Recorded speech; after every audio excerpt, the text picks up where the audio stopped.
If you remember a parallelogram, ladies and gentlemen, looks a little like this. Here's your general.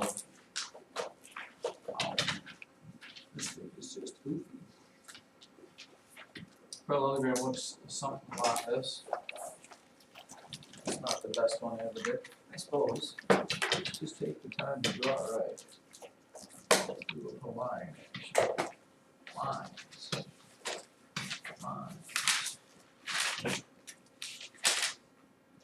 If you have a parallelogram, what is true? The top and the bottom lines are exactly the same. Except, move it down. There you go. And then this one and this one are the same. There's a parallelogram. That's a good looking parallelogram. Good as it gets. Here is what you need to know about parallelograms. First thing is this: the opposite angles are equal, which means this: if this angle is 60 degrees, the angle that is opposite, completely across from it, is also 60 degrees. And the other thing you need to know about them is that adjacent angles, anybody have any idea what the word adjacent means? Hey? Next to. Yeah, next to, touching, sharing a side maybe would be the way to do it. Sharing a side are, anybody know what I'm going to say? Probably not. Supplementary. Lots of new words here. Did we talk supplementary before? Mm-hmm. Supplementary means they add up to what? A whole. At 180 degrees. So that would mean this: if I know that this is 60 degrees, this other angle and this other angle here, which are the same because they're opposite angles here, have to be what number added to 60 gives me 180 degrees, which would be 120 degrees.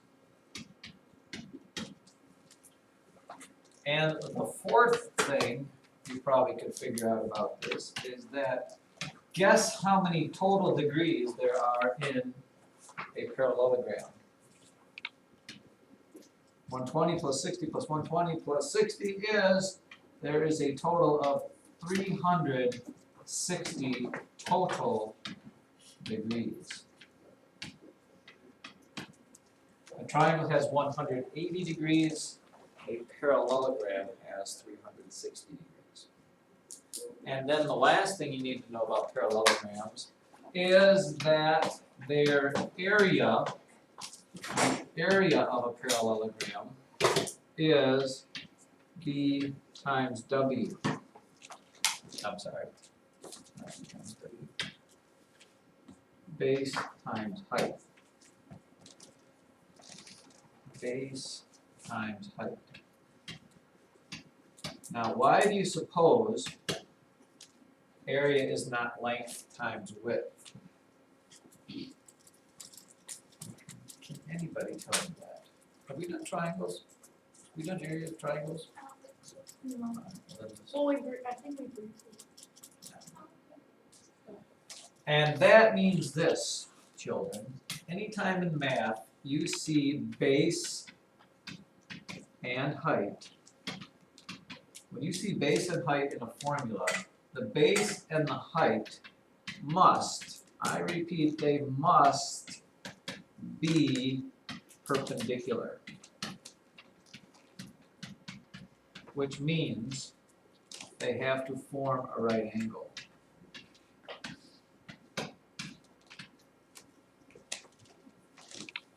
So if I had this parallelogram here and I told you this, I told you that from here to here was 10 inches and from here to here was 8 inches, what would be the area of that parallelogram? What would be the area of that parallelogram? So far, hands are shooting up like crazy. Brant? you are absolutely positively incorrect. Remembering that I said area equals the base times the height, and the base and the height have to be perpendicular and form right angles. Where do you see a right angle on that? There isn't one. I haven't given you enough information to do that. For a parallelogram, okay, when you see this like this, they will have to either do this. They'll either have to give you a dashed line that goes straight down to this, and they'll give you a nice little corner here that tells you that's a straight line, and they'll tell you that that is 7 inches. Or they'll extend one side like this, and then they'll shoot this thing down, straight line, right angle, and tell you that it's 7 inches there. Either way, you look for the little corner symbol they give you, and the two lines that make up that are the base and the height. Area of this thing is 10 times 7, which is 70 inches squared. Now the reason, we all agree that a rectangle is a parallelogram, correct? And the reason why with rectangles you can just do length times width is because in a rectangle, every side forms a right angle. So it doesn't matter what two, you pick this and this to multiply. You can't do these two, but the two that form a right angle, you know, it's a no-brainer because it's just those two numbers. But with a parallelogram, it has to be either a dashed line given to you or another line out there. If you look in the book on page 371, you'll see good examples there. Letter E and letter F.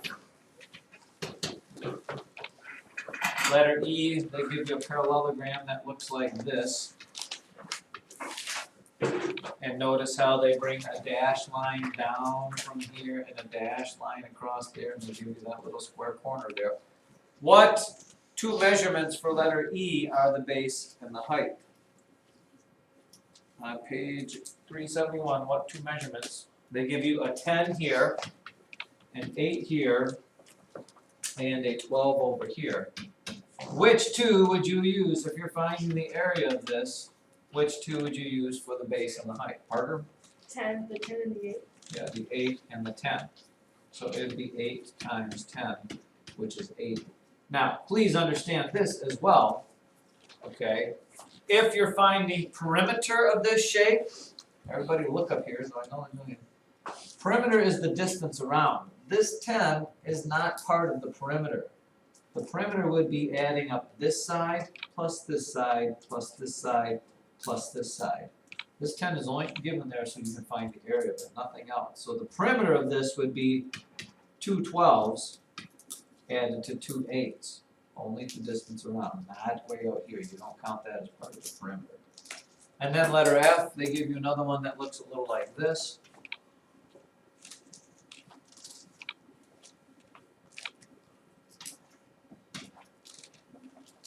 And it is what? A 5, an 8, and a 6. 8, 6, and then they give you a dash line through here, that's a 5. What two are the base and the height there for problem number letter F? Wade Davis.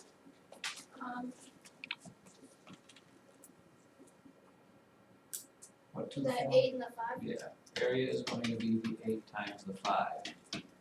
Not the 6 because it doesn't form a right angle. And again, the perimeter on this, you would not count the 5 in the perimeter. It would be 8 plus 6 plus 8 plus 6. So the area of this is 40 whatever inches squared.